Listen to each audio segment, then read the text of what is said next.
otherwise I'll forget. And just so you know, this session that we're holding today, this is one of our global presenter series. And we always have all of our wonderful members invited and who join us at these. We also have guests who are considering membership and want to kind of see what we're doing. And our wonderful CO Forum chapter directors also are always invited. So you'll see them here as well. And so continue using the chat to introduce yourself. But I'd like to share a little bit about Jay, just so y'all know where Jay's coming from. Jay has presented at our Atlanta forum. He's from Atlanta. And he is one of our CO Forum partners and thought leaders. If you've been in the COE forum, you'll have seen him there because he's a regular contributor to posts and conversations. And he also has a partner page on the e-forum. If you look to the left of the menu, you'll scroll all the way to the bottom and our partners are listed there and you can follow him. Jerry Starcy is here as well, and you can follow him while you're in there. Anybody else, if I missed anybody, feel free to follow and all of our partners and also follow them on LinkedIn. So a little bit about Jay and his background. Jay Weiser has partnered with leaders in the middle market and Fortune Forbes 500 companies for over 25 years. He's worked at the enterprise business unit and functional levels, guiding and facilitating clients' organizations from the boardroom and to the front line. He has learned from global thought leaders, including decade working alongside doctors Robert Kaplan and David Norton, the creators of Balanced Scorecard. He continuously expands and refreshes his capabilities and integrates the best, latest business thinking along with his own. As a thought leader and subject matter expert, Jay presented at the conferences in the US and Europe. He's been cited on Forbes.com and authored articles for a Harvard Business School publication and other media platforms with readers on 6 of the 7 continents. Jay earned his BS in economics from the Wharton School of the University of Pennsylvania and an MBA from the Weiser Business School of Emory University. With that, I would love to welcome you, Jay, and kind of turn this over to you and welcome you to the Global Presenter Series today with all of our members and guests. Thank you very much for the kind introduction. So let me share my screen. And got a slideshow.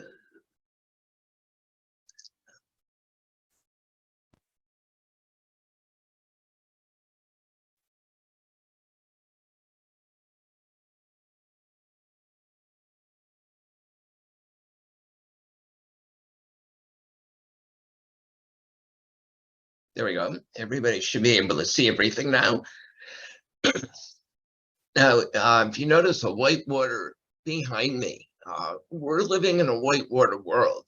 There's an awful lot of turbulence. And you're going to be hearing me talk about turbulence a fair amount today.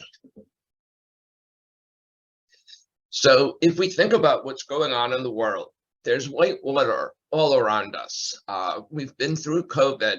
We're dealing with supply chain issues. I don't know how many of you have tried ChatGPT, but that's the rage. And what's the role of AI and how work is going to get done, how we're going to learn, and all the rumors you hear that it's going to take over the world, not take over the world, make us smarter, make us less smart. All those sorts of things. And the war in Ukraine, every day is another surprise in terms of fuel prices, how it's impacting NATO, global relations. Yes, I guess was it 2-3 days ago, we thought there was going to be a coup, and it continues to evolve. Just a month or so ago, we were fighting with the debt ceiling, and we all know about the issues that banks have had. Silicon Valley Bank, Signature Bank, First Republic, and people wondering how sound is the system. And the forecast is for more. I don't know about you, but I don't see this calming down anytime soon. If you do, raise your hand and please let me know why you think things are going to calm down, because I'd like to get that viewpoint. I'm guessing there are no hands so far. So the question is, what's coming next, and what do we need to be ready for? So the big question is, are you and your organization prepared for the future? The conference board has come out with a study on the edge, driving growth and mitigating risk amid extreme volatility. We have CEOs in another study saying their organizations are not prepared to deal with the next crisis, in talking about navigating the economic storm. So the big question is, how do you lead in a world in permanent crisis mode? So we're gonna have a poll in a moment, but let me just lay out the question. And that is, which of these three represents your world today? Are you on a calm river, rowing, everybody in sync, things going perfectly? Are you that same boat, but in turbulent ocean water, completely unprepared and not equipped? Or are you the right whitewater rafting team who is making your way through the turbulence in the right type of equipment with safety gear on? So Laura, if you can pop up the poll, and we'll give everybody about 30 seconds or so to cast their votes, and let's see where people think they are.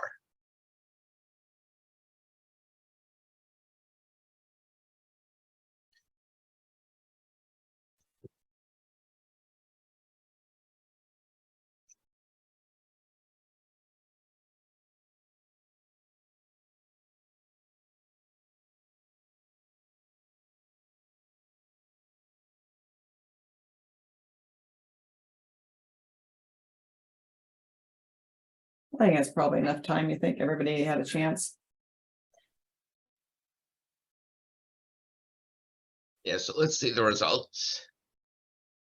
Okay, so one of you, I'm guessing by percentages, Yeah, you're on it's a still one- river. So somebody's an optimist here. Mhm.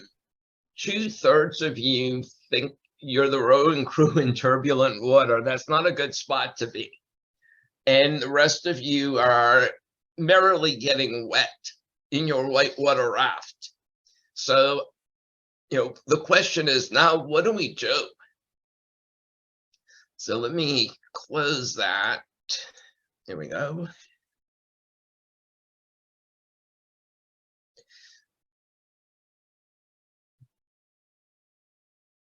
That's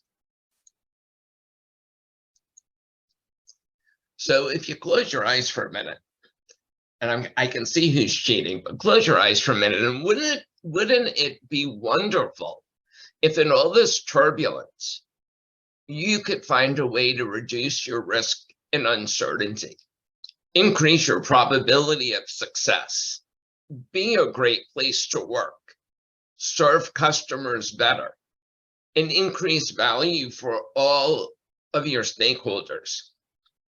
Wouldn't that be wonderful? Is this possible in your organization today? And, based on the last responses, I think you guys would question that. So let's learn how to make it probable so that you can do this and, be in this better place. So how do you get prepared and ready to thrive in whitewater? Well, the first thing is you have to stop doing the same thing and expecting something different to happen. That's how Einstein defines insanity. You can't run things the way you did because things are not the way they are. You need to start seeing, thinking, and then doing differently. You need to do all three. So let's talk about what it means to see differently. Excuse me. We're going to go through a change agenda first. I reordered my slides. So when we think about the shifts that are taking place, the changes, the world used to be predictable, somewhat linear. Now I know Chuck's favorite word is VUCA, and we hear about volatility, uncertainty, complexity, and ambiguity. That's all the white water around us. Now, instead of being a linear kind of mechanistic system, what we're in is in an ecosystem. So if we think about what's around us, everything's affecting everything else. Everything changes. Some of you have smoke in the air. Some of you have sunny weather. Some of you are affected by fuel prices or fires in your area.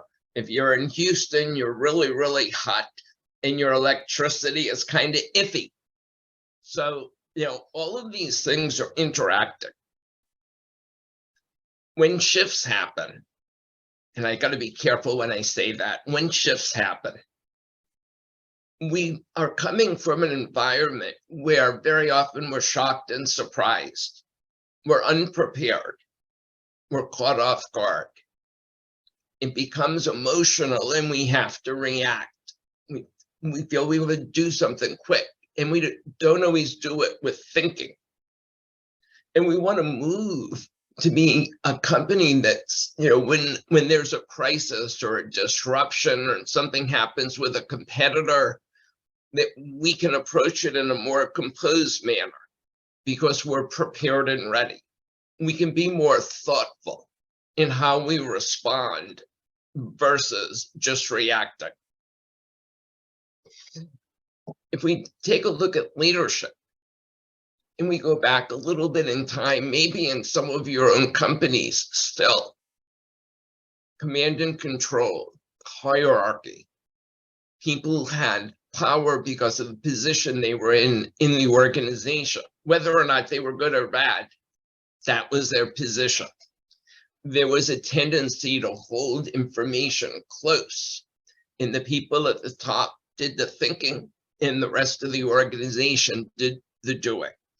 And if we think about the type of leadership of companies that are successful now, organizations that are healthy and functioning now, leadership very often is more distributed. Decision-making is pushed further down and out in the organization. There's more autonomy. These organizations don't hoard information. They're sharing it throughout the organization. And instead of saying the top thinks and the bottom does, everybody needs to be thinking and doing. If you think about where your focus is, prior to COVID, probably for the last 20 years, going back to when Hammer introduced re-engineering, even before that, it was a focus on profit. It was, process, efficiency, productivity, maximizing profits. Very often the next quarter, the quarter after that. So more short term with an exclusive focus on shareholder value. Now, given the changes that have taken place, certainly accelerated since COVID, needs to be more focus on people and process. So they need to work together. You want to build a sustainable organization. In this, when I say sustainable, it's about performance that lasts, that you can get in a groove, that it's not this constant up and down, but there's some sustainability around leadership, around how you think, how you make decisions, that you're profitable, you're growing, but you're thinking more towards long-term value. And you're focusing on stakeholders, recognizing that happy employees and happy customers leads to happy shareholders. And at the same time, you can be a good citizen in your community and in the world, because that world has to function for you to be successful.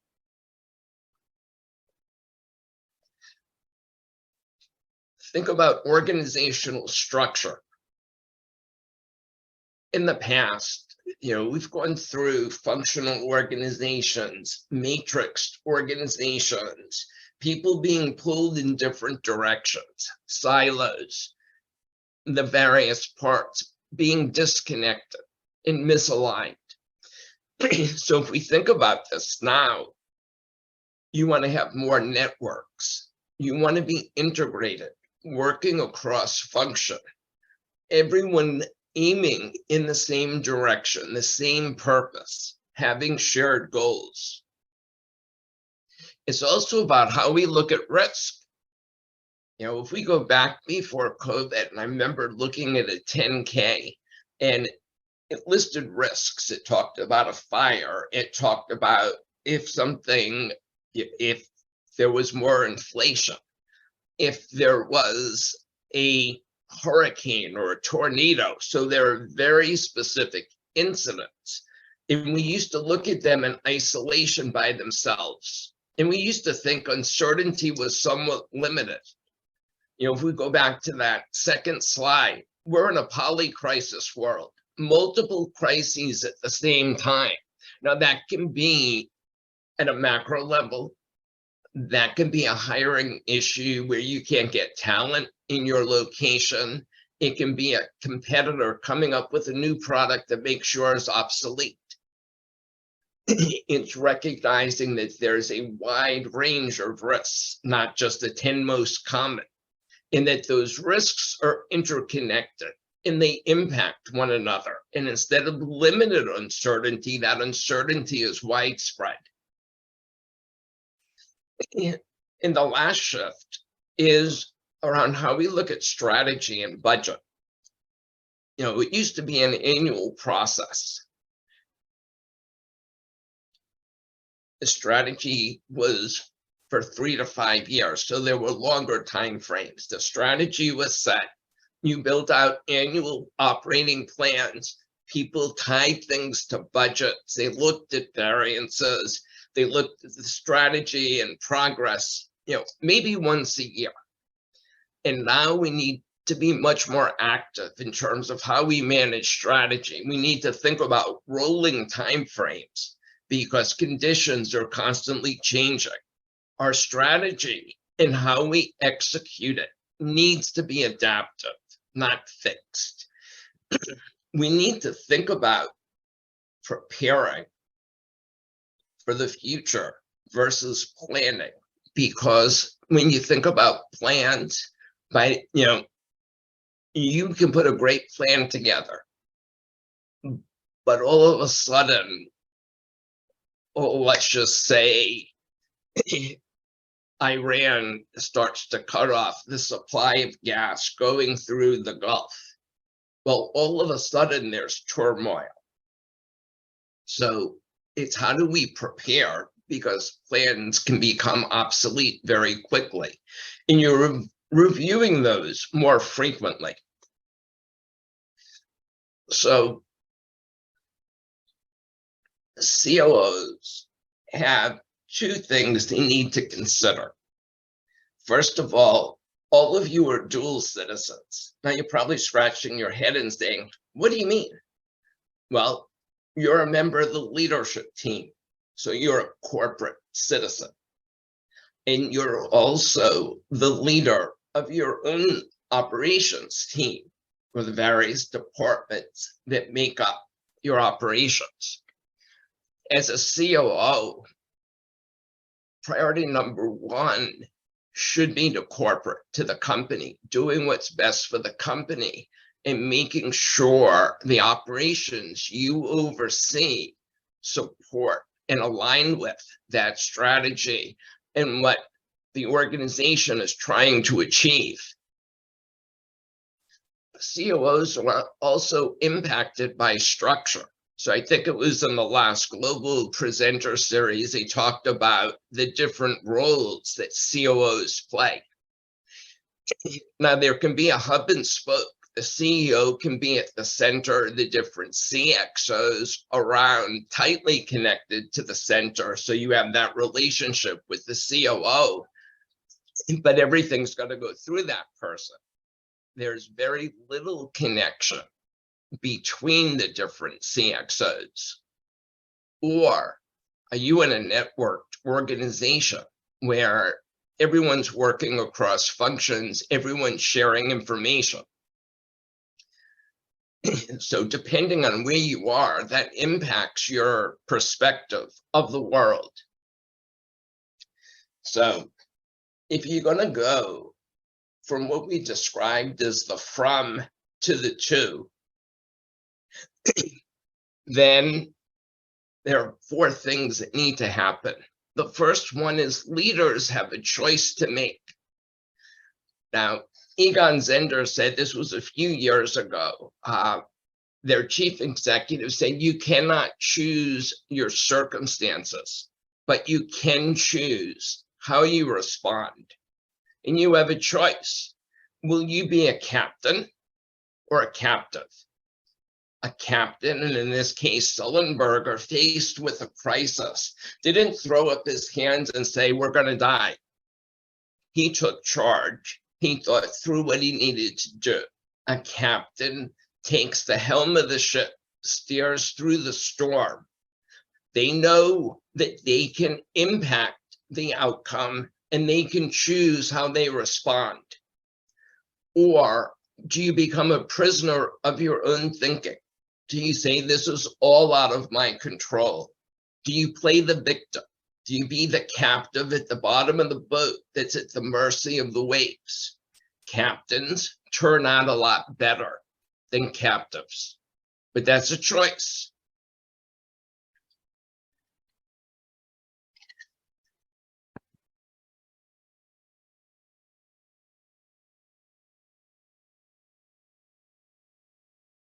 The second thing we talked about seeing differently.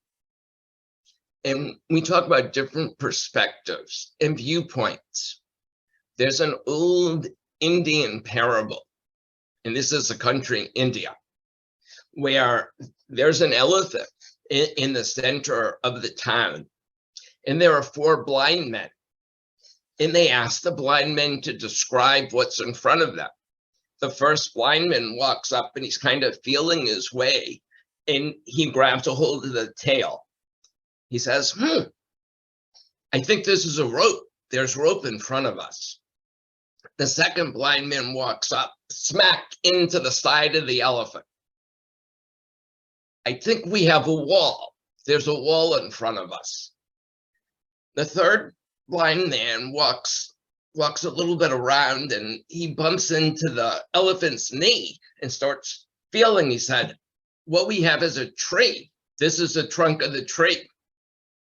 And the last blind man, as he's walking around, he bumps into the trunk and it's kind of moving back and forth, and he's feeling, he said, I think this is a really big snake.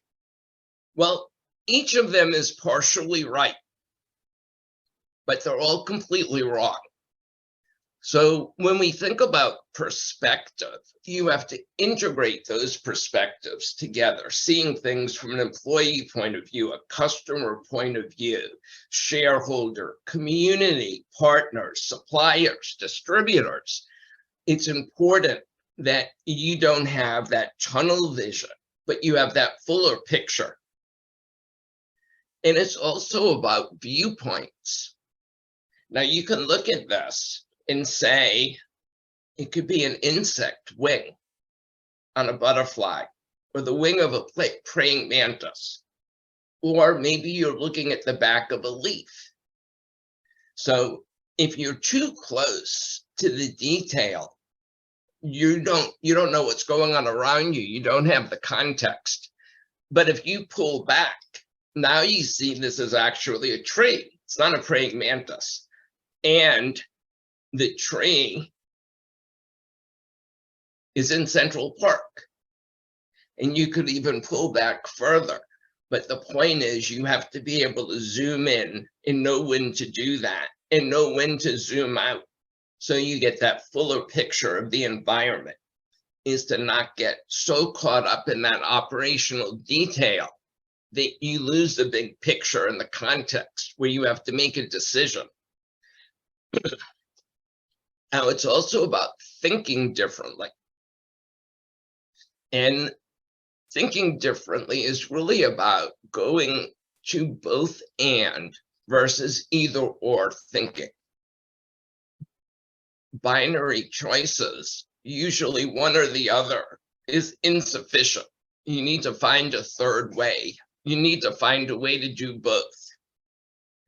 If we think about the automotive industry back in the 80s, you could have a lower price and get a lower quality car, or you could pay a higher price and get a higher quality car. Then the Japanese turned that on its tail, because you could get a high quality car for a moderate price. They were able to do both. And it took a while for the American car companies to catch up, and there's still that tension today. Amazon mastered this. You get low prices and you get fast delivery, not one or the other. And that sets the standard. You get to pick two. You don't have to choose. And then you have my favorite Halloween candy. I don't have to pick peanut butter or chocolate. I can get both in 10 different varieties now. But the point is, customers are looking for both. Our competitors are delivering both, or coming up with a third way. I mean, if you think about both there and thinking, our smartphones are a perfect example of everything coming together, and that's what makes it valuable.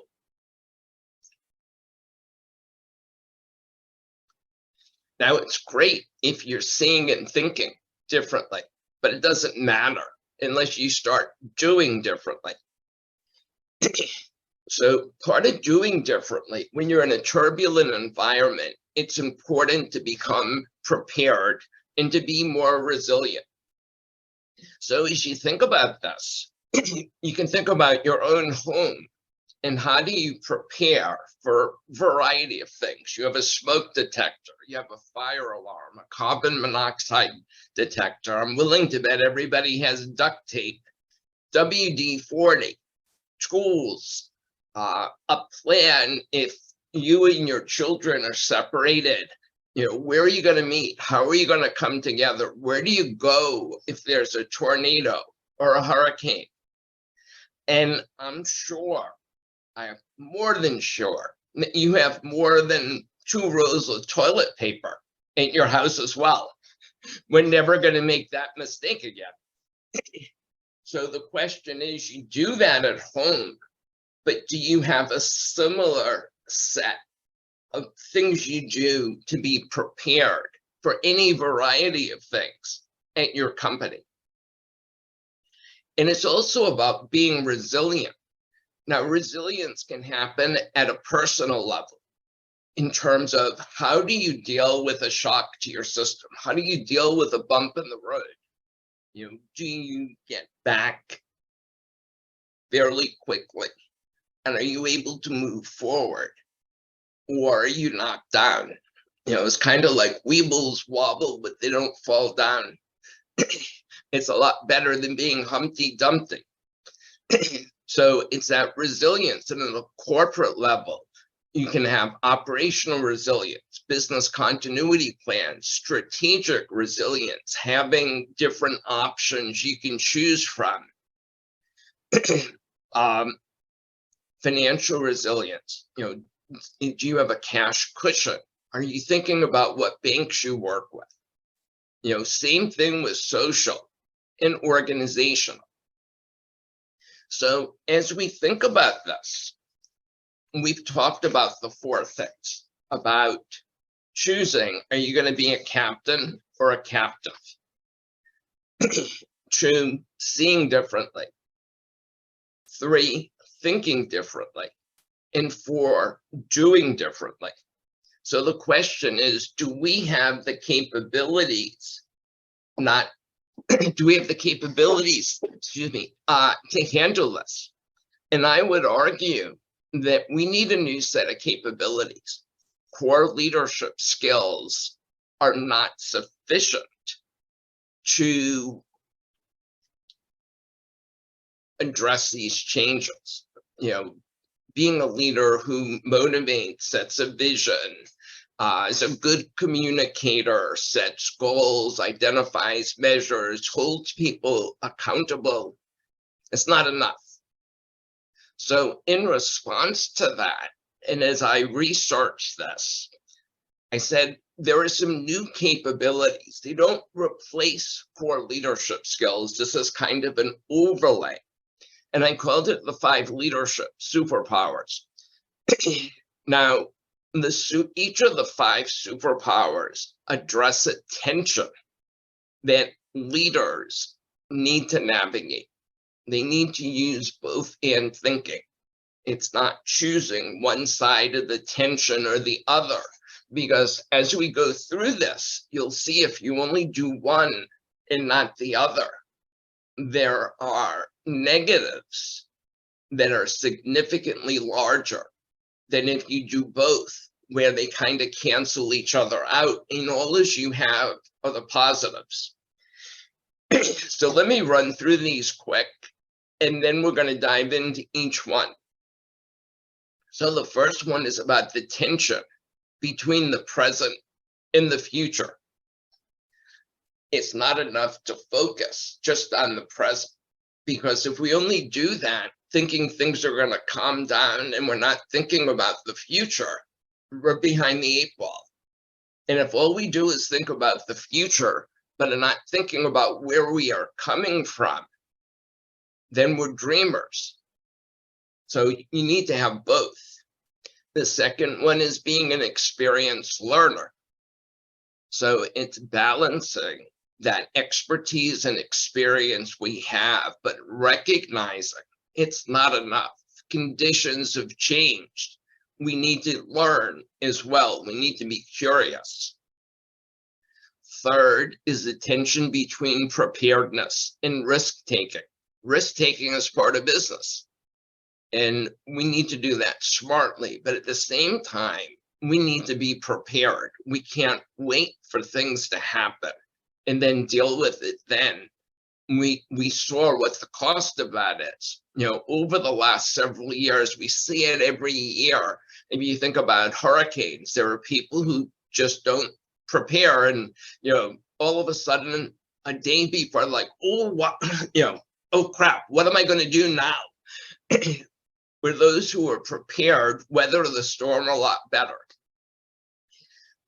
Fourth is being a strategic executor, balancing strategy and execution, strategy and operations, reconciling the short term with the long term, recognizing that it's not about future decisions, it's about today's decisions that affect future decisions. And the fifth one is being an accountable collaborator. That, first of all, most complex challenges, the VUCA challenges that we're facing, require collaboration. That's collaboration across functions, and that's collaboration even with external partners.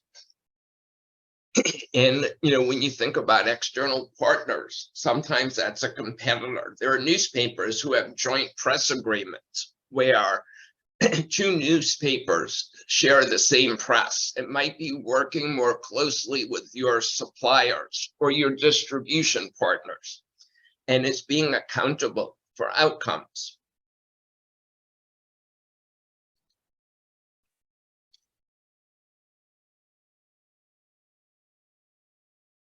Excuse me. All right, so let's dive in. So I'm going to talk about the present futurists first. Now, I mentioned the Ukraine conflict earlier. So if we take ourselves back, it's about 15, 16 months. We kept on hearing kind of that drumbeat that the Russians were going to invade. We're getting close to a war. How things are going to happen. And in some degree, we watched it in slow motion. We were surprised at what we saw. How could a country do this? Yeah. I have a friend, I met Mike probably, it's about a year ago. Mike is General Michael Howard. And General Michael Howard is a 3-star general who is the deputy commander of the Joint European Command. So he was in the middle of all this. And I said, Mike, were you guys surprised? At what point did you realize this was going to happen? And he said to me, we weren't surprised. He said, first of all, we've been watching Putin in his expansionist tendencies going back to some of the wars with some of the other republics when the Russians took over Crimea, the Donbass region.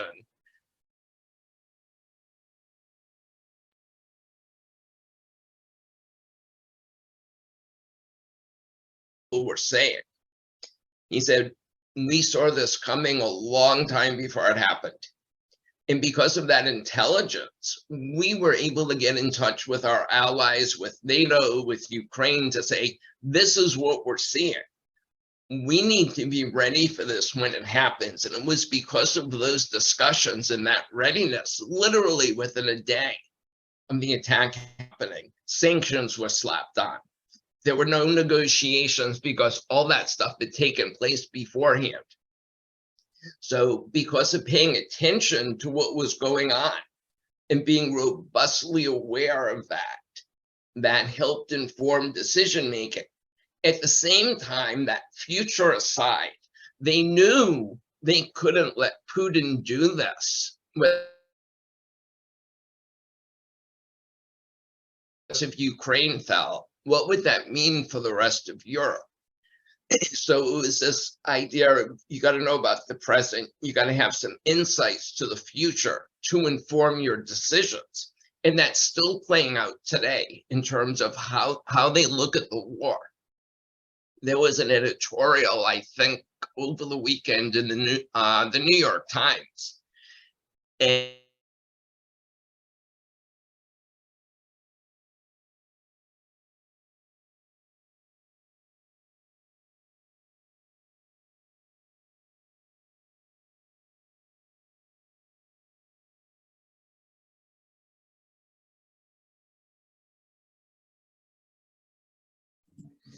Uh-oh, we lost Jay. Hang in there, everyone. Coming back. There he's coming. Oh, we lost you for a second there, Jay. And then you're muted. Let me Yep, we got that. And let me go back to share screen. we'll blame that on the Russians. That was probably a Russian hack attack. I think it was. We're going to up our security. Cybersecurity. I need a cybersecurity expert on the call. Well, Jay's actually getting his screen ready to go. If anybody that's off camera wants to come off, if they can, we can do a quick screen grab so Jay can use that. Oh, yeah.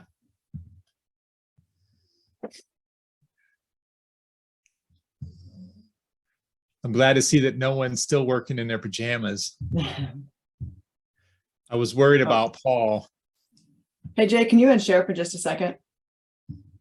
I'm sorry, unshare. Oh, actually, never Sure. mind. I can get it on my other screen. Don't worry about it. If everybody holds for just a second, everybody can smile who's on camera and I'll get a nice screenshot. Ready? Okay, you're good. Cool.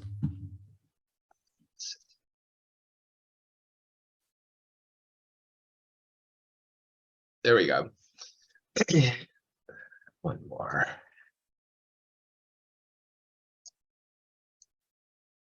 So you got to be prepared and ready and be able to do differently.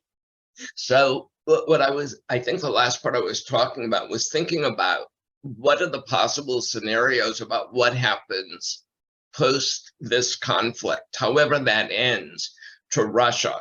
And what does that mean for what Russia does? Does it become riskier, less riskier? How does it react with the rest of the world? That we need to be thinking about that. If you think about with the Iraq war, we got in and all of a sudden, we then had to deal with the country and figure out how to manage that situation. And it didn't turn out the way we thought it was going to turn out. So, there needed to be a lot of scampering around to figure things out, put plans in place. We were a lot more reactive. So if we think about a present futurist, we talk about maintaining an understanding of the present, thinking about what the future looks like, looking at trends, monitoring signals, wargaming what if scenarios, trying to envision where we would like to be and synthesizing that information. And the outcome is we're better at anticipating the future. We're reducing uncertainty because we know more. We can make faster, more timely decisions and act faster. The second superpower is being an experienced learner. So I'm going to use WD-40 as an example. And I was talking with Gary Ridge, their recently retired CEO.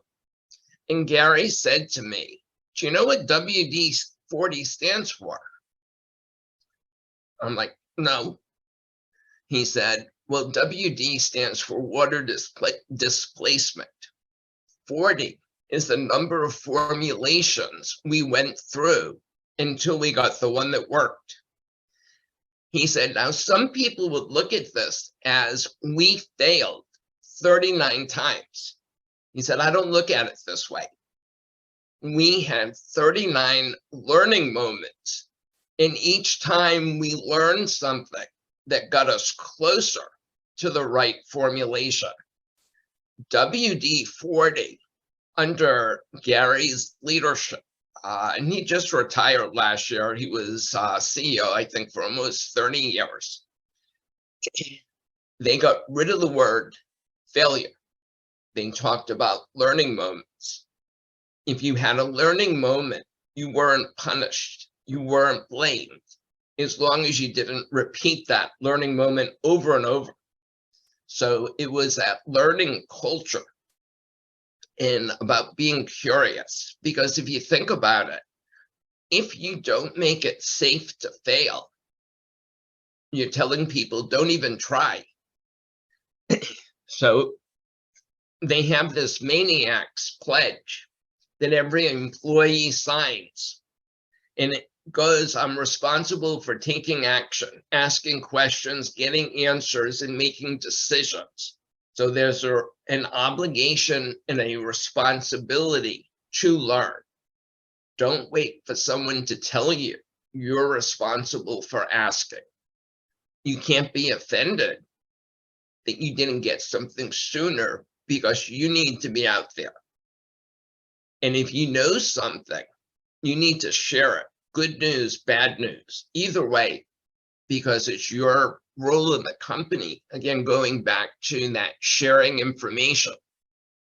And Gary said, do you know what fail means? And I'm like, okay, this is a trick question. I'm not playing this game. So I'm hesitating, and Gary's like, okay, you're probably not going to get this. He said, fail stands for first attempt in learning.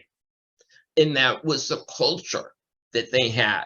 So if you think about an experienced learner, they're going to leverage and yet still challenge their experience and prior knowledge. It may or may not be relevant. These are leaders who welcome debate. They're open to learning. They ask questions. They recognize they don't have all the answers, and they invite others to engage and help them solve challenges. They learn continuously. So it's not just, oh, the people below me need to learn. Everybody from the CEO down, and even including the board, needs to learn and build their learning capabilities.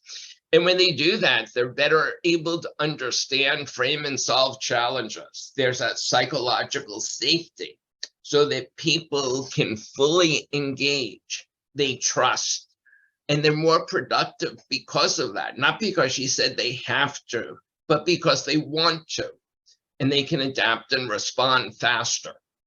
And they don't fear challenges. They know in a VUCA world, you have to embrace and address the challenge head on. So let me pause there for a moment. We've covered a lot of ground. I know there must be questions. So we'll take a couple minutes here and see what those are. If you can put your questions in chat.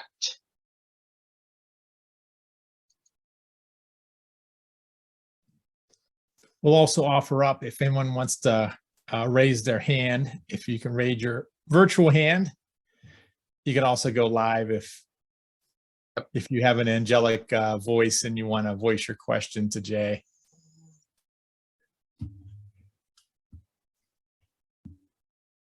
No questions. You guys are quiet. Now I know some of you must be scratching your heads and saying, how is this going to work? Who's going to do this?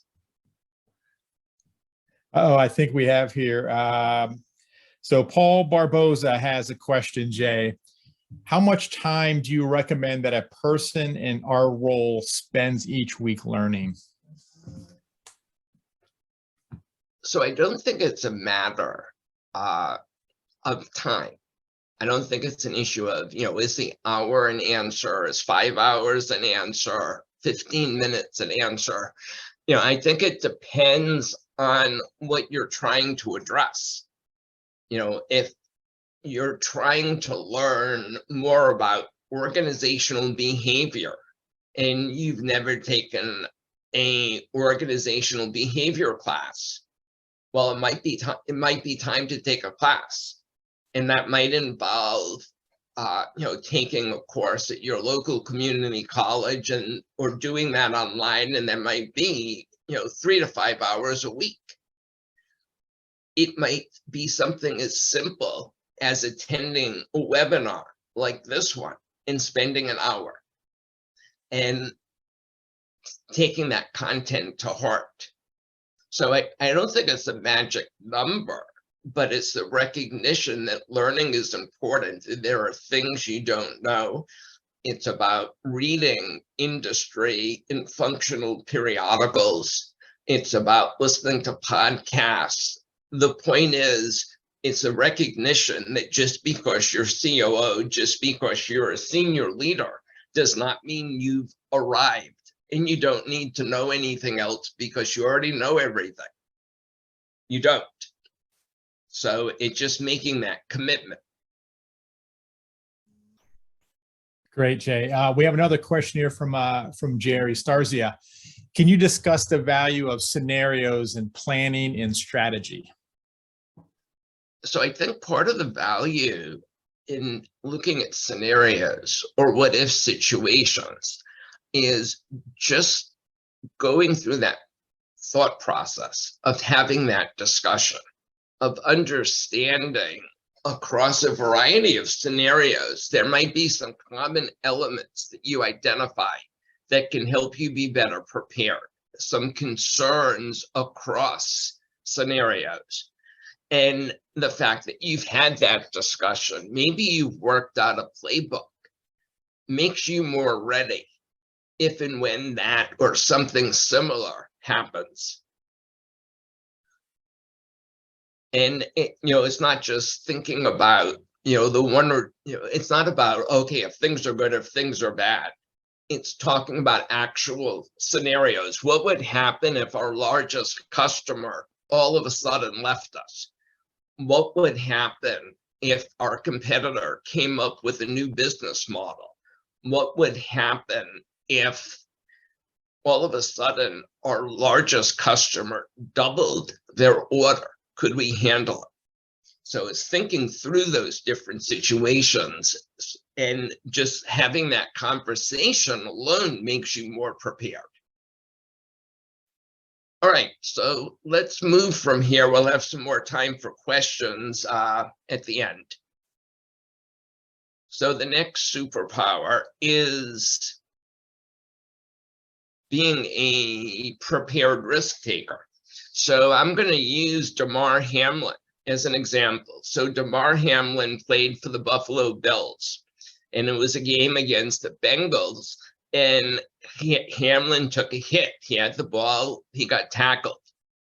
The problem was at the exact moment he got hit, was when his heart was beating and his heart stopped. So he felt he collapsed on the field. Immediately, everybody, the medical personnel, the trainers, all moved in because they had a protocol for when this happens. They immediately started CPR. They had a defibrillator nearby so they could shock him back. And it took numerous attempts, but they didn't stop. And there was an ambulance waiting to take him to the hospital. And it was because of that preparation, that quick action, that he ended up being alive and it was actually cleared to play football again.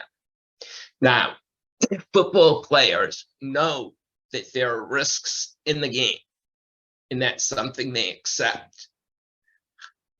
But at the same time, they prepare, they practice, they wear protective gear. The league has medical personnel and trainers, and now defibrillators. I don't know why that word is so hard. But they have these protocols in place. So that makes the risks a little more tolerable. And we learn from these things. So from this particular case, they're now training schools and colleges to say, you need to have those same sorts of plans. It's the same thing with our companies. You know, you can't conduct business. You can't be profitable. You can't grow if you don't take risks. But it's taking measured risks. It's doing prototyping. It's recognizing, you know, when you place a bet, what the risks are. And preparedness is about being more risk aware, number one, and taking some basic core steps. You can't prepare for every type of disruption or crises, but you can be better prepared than what you are. And that's what prepared risk taker is about. The next one is being a strategic executor. So I'd like to use Delta as an example. Now, I know airlines are not very popular this week, but let's go back to when COVID started. The airline industry, the travel industry, lost 95% of their business in a matter of weeks. All you started hearing was they're laying off people, they're terminating people, whether or not they were going to give refunds, all these different issues. Within a matter of days, Delta's CEO, Ed Bastian, came out and had a town hall for all employees, virtual town hall. And he said, our flight plan doesn't matter because the game is completely changed. So don't worry about the flight plan. Second, he said, we're going to be guided by three principles. The first one is take care of our customers and take care of our employees. Safety and service is paramount. Two, we don't know how long this is going to last, so we need to protect cash. So we have that cushion to have this last as long as it needs to. The third thing he said, no other airline that I'm aware of said, and that is, while doing these things, we need to protect our future. And because he said that, and that drove a lot of their decisions, they offered early retirement first. They offered furloughs versus termination. They had open and transparent communications with their employees. They kept them informed throughout the pandemic. They didn't cut off their nose to spite their face.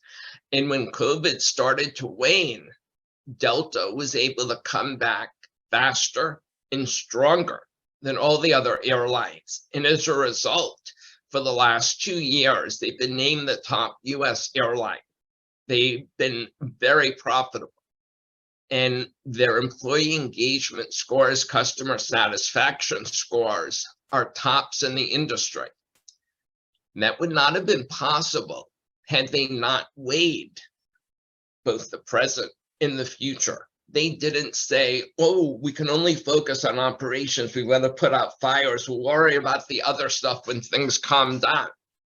He knew that the decisions they made during the pandemic would affect their ability to come out of the pandemic, which was also going to be new. So that's strategic executor. The last superpower, the fifth superpower, is accountable collaborator. I want to share a video and then we'll talk about this.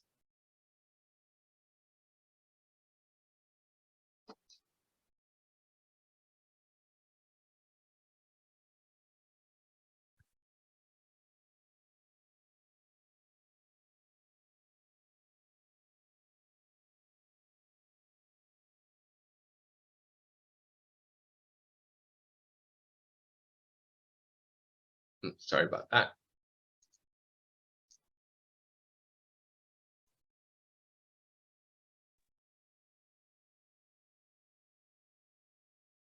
So what I want to do now is just pause for a second. And I'd like you to unmute yourselves and tell me what you saw. I'll note too, Jay, that we lost the sound on that, I think because you dropped off, but I think that the image itself might be able to carry it. It's all teamwork. Yeah, there was a play of at least 7 people. One person made the final shot, but it was all set up by a team of people. So they were working clearly together. What else?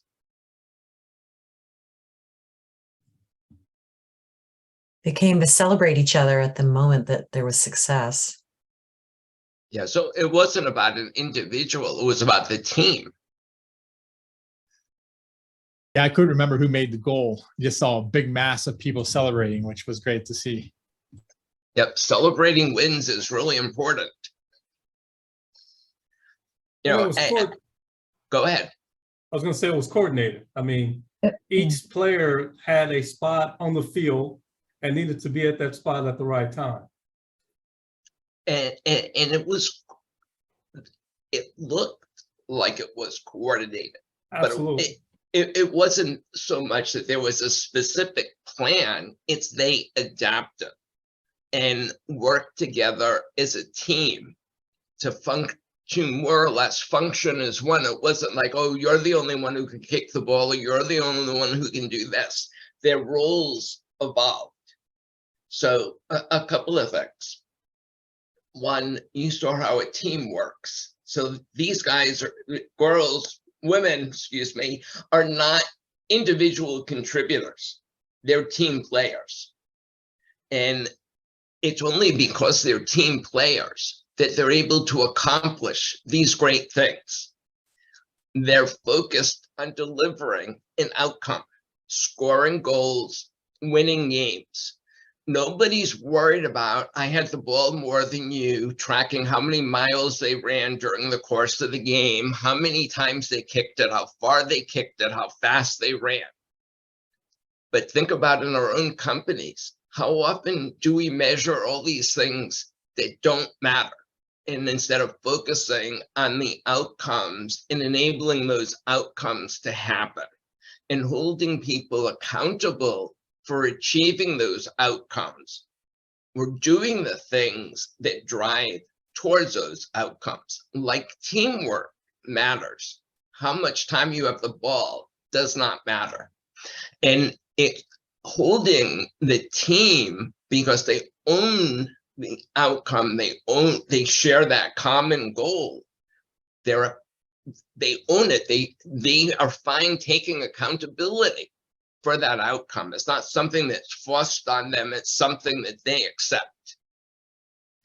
So if we think about that in our companies, it's the same thing. It's about breaking down those silos. It's about collaborating inside the company and outside of the company.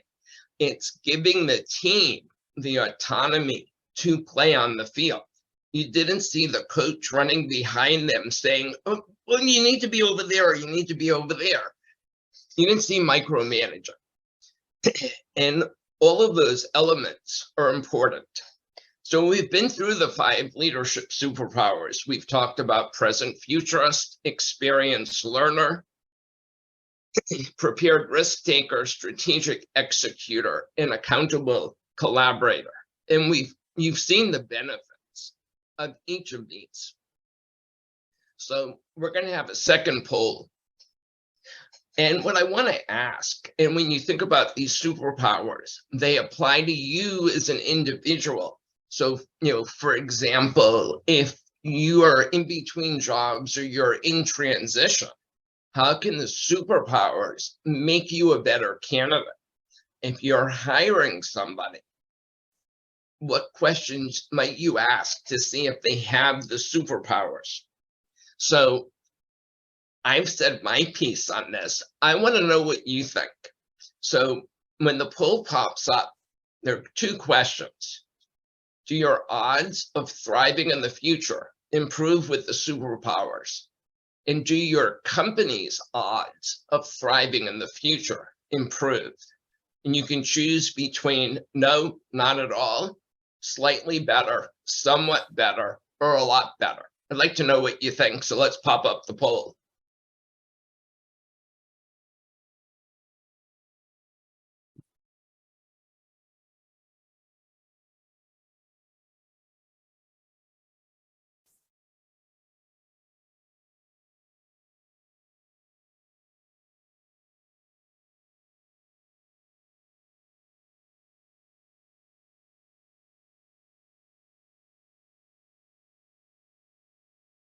So why don't we start seeing where the responses are?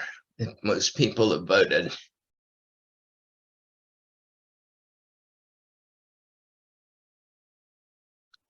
All right, so 2/3 of you said a lot better.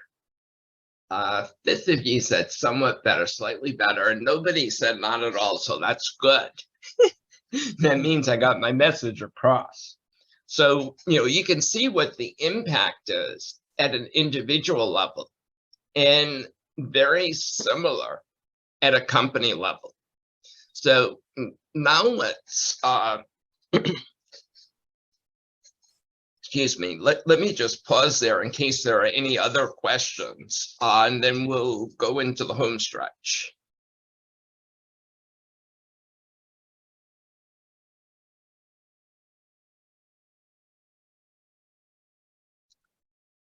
Ready to move forward?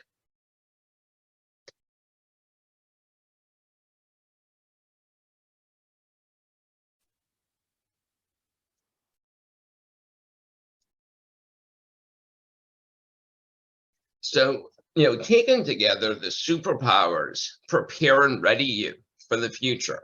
It's not something you do once. It's something you need to sustain and strengthen, because the superpowers, I talked about rolling time frames. The superpowers is what keeps you on top of things as you go through those time frames. So let's make it a little more personal. I want to ask you how you think the superpowers will help you as a COO.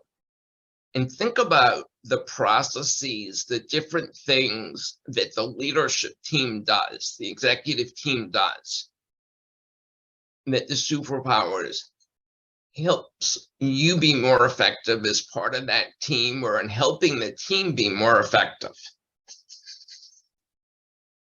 So you can come off mute and share what you think.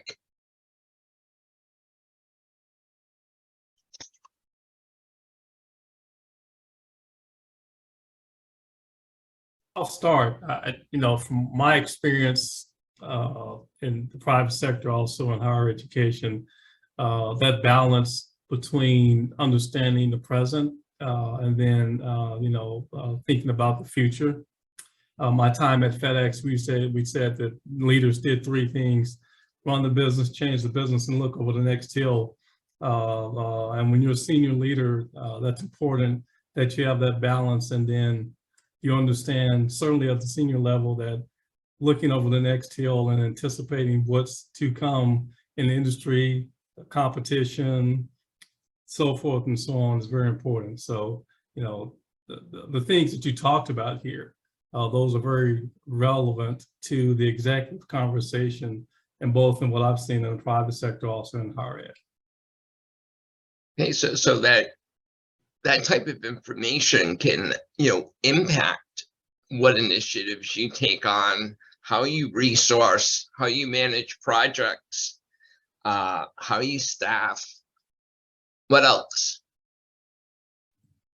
Jay, I'll jump in real quick. I think sometimes from my past experience, executives will abdicate their role in the organization for being the present futurist, and they think there's maybe someone else in the company that's doing it. And that can also proliferate throughout the entire organization, such that there's only a few people thinking about the future and everyone else is just kind of in the present. And oftentimes, it happens to the best of us where we just tend to get into a daily firefight mode, and we get really good at it. And then you wonder who the heck is driving this whole bus. And so I just make that observations that everyone needs to have a part in being a present futurist, and make sure the entire organization is looking ahead, not just a select few.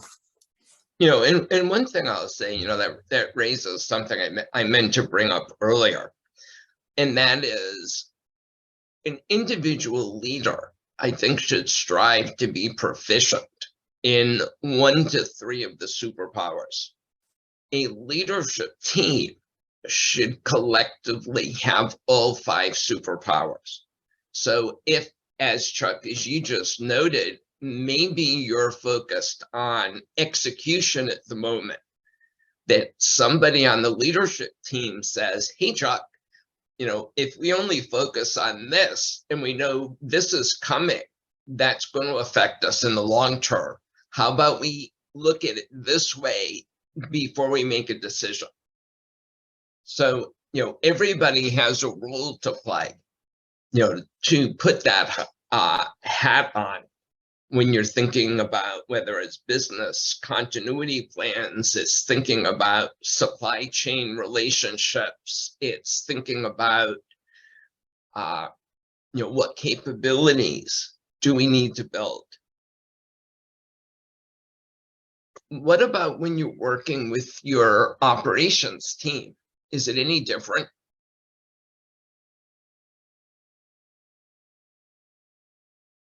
Would you want your operations leadership team to collectively have all 5 superpowers?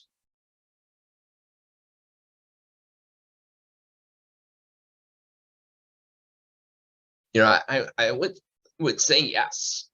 And it also helps you when you're working with other stakeholders.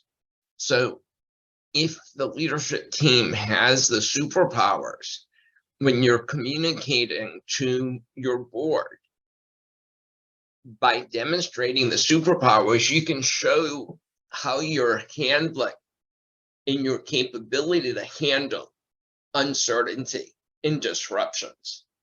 If let's just say you're a public company and you can demonstrate this, you're going to get a higher valuation because they know your company is not likely to be as volatile as a company that doesn't have the superpowers. So let's talk briefly about how you can improve each of the superpowers. So, what I want to bring up here, and this is kind of funny, because I've been teaching ChatGPT about the superpowers and explaining what the superpowers are, and I have this really, really long thread. So I said last night to ChatGPT, what can COOs and other operations executives do to strengthen the 5 leadership superpowers for themselves and the team? And I said, provide specific actions for each superpower. Now, as I said, this is a long conversation with ChatGPT going back and forth, me giving information, them giving information, refining the questions. So for a present futurist, it talked about staying on top of industry trends, technology advancements, market dynamics. Think about how today's discussions fit into long-term trends. Implement training programs around strategic thinking. Encourage team members to stay updated on trends and share insights. Think about your frontline employees. You need to be listening to them because they're hearing from the customers every day what's working, what's not working, what customers want, what challenges they're facing. When it comes to experienced learners, it's about challenging your past approaches and saying, well, this always worked before, but does it make sense now? Maybe we did it back then because of a certain issue, and that issue is no longer relevant. It's about asking for feedback and giving feedback and recognizing that feedback is not a personal attack. It's information that you can use. And it's being open-minded to new practices, not to say, oh, we would never do it that way here. The better thing is, what would happen if we did this here? How could we do this here? So it's being curious and asking those questions. In terms of being a prepared risk taker, it's better understanding the risk landscape. So how can you pay more attention to risk? How can you have an integrated discussion? So let's just say, for example, all of a sudden fuel prices spiked. I would hope my supermarket chain, which happens to be Publix, and it's probably the 5th largest in the country, I would hope they had discussions at some point in the past. What happens if fuel prices go through the roof? How will that affect pricing? How will we work around fuel shortages? How will we handle these things? It's encouraging, around prepared risk taking is innovative thinking, taking risks that are prudent, having those open discussions.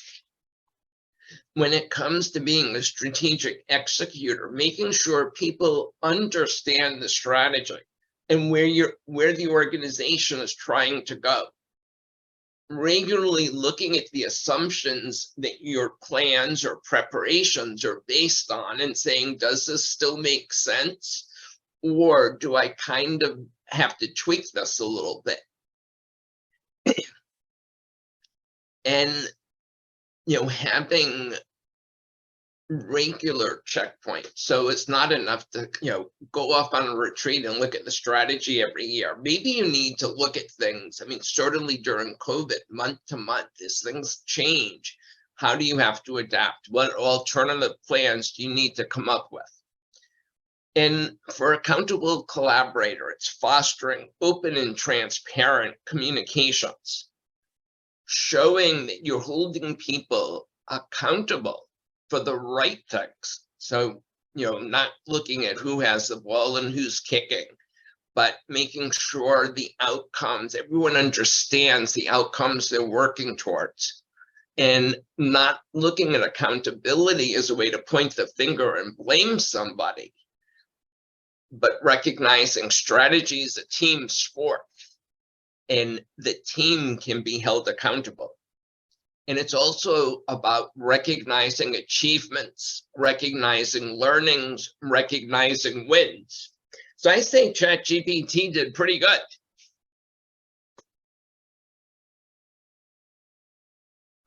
Let's see, I just lost something.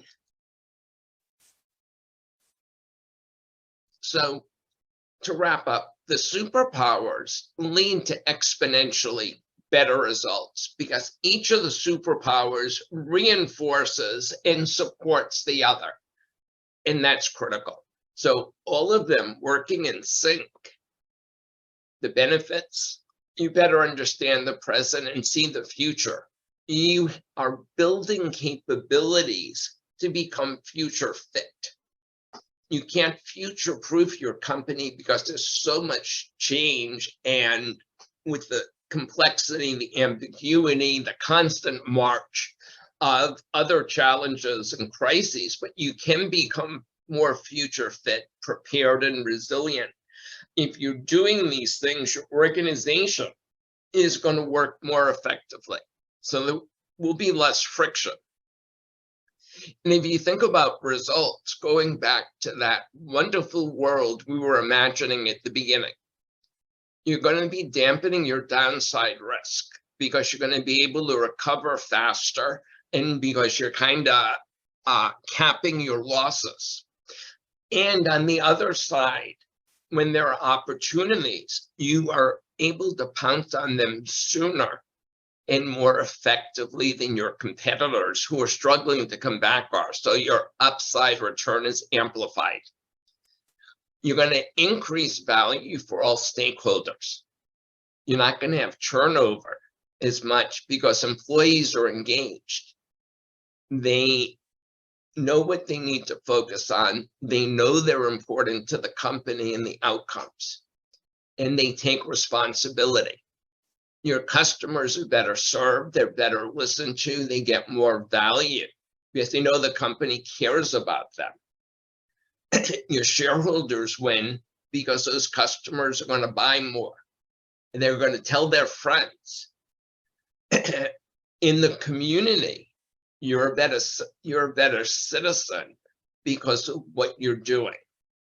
And in the end, the most important thing, because there's no guarantees in life, is you've increased your probability of success. So as you think about this and how do you start the journey? You can't outsource this. You can't hire a consulting firm and say, okay, go do the superpower stuff. This is something the leadership team needs to be actively involved in, committed to, and engaged with. Now, that being said, you don't have to do it alone. It's very helpful to have a coach, to have a guide, someone who can navigate. There are 3 ways to kickstart your journey. One is to introduce the superpowers into your company. So kind of a session like today, or a keynote address, or an executive briefing. And that's something I can assist with. Signing up for superpower training programs that we offer. So it's not, this was kind of hitting things at the surface. The training gets into how do I actually do this? What tools, what techniques can I use? And the third way is to have a future readiness assessment, because very often leaders, or maybe they're not quite convinced that there's a problem, or they think, CEO says, oh, sure, we're ready. And everybody else says, not so sure. And having that assessment can help build the case for change, identify where the major gaps are, and how you need to prioritize. And as a partner, I offer a free discovery call for all COO Forum members.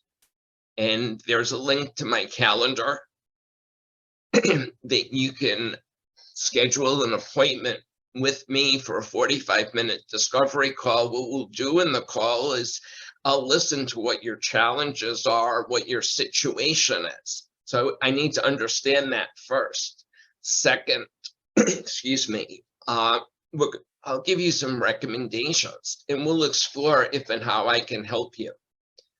If you're ready to sign up for a session or you have further questions, you can contact me at j@weiser.com. And I encourage you to connect and follow me on LinkedIn.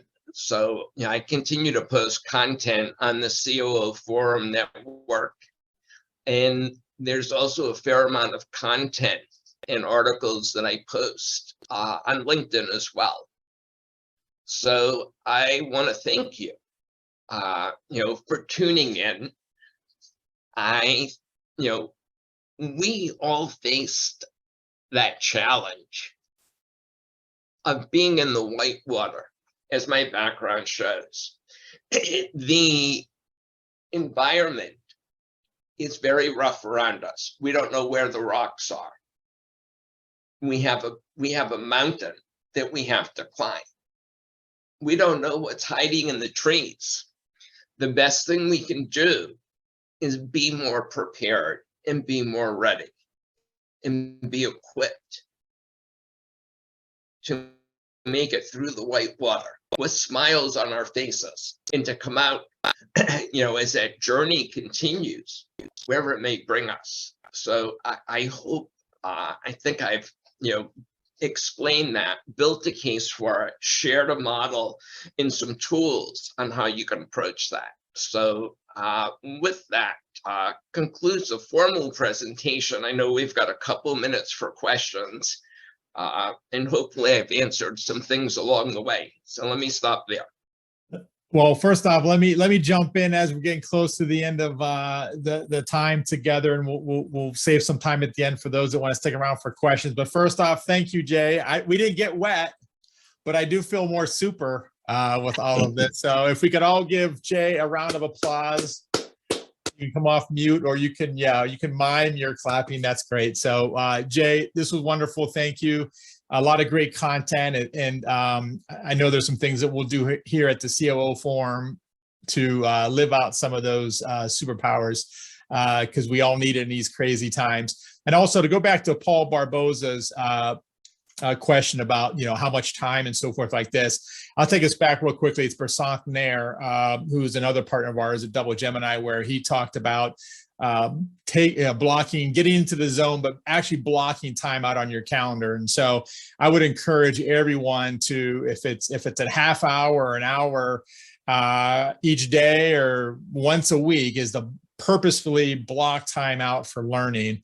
And I would encourage you, as we share the Jay's presentation, is to maybe pick one of those superpowers and think about how you can learn to be a better present futurist or collaborator, accountable collaborator, and so forth. So that'll be my challenge going out of this call for everyone.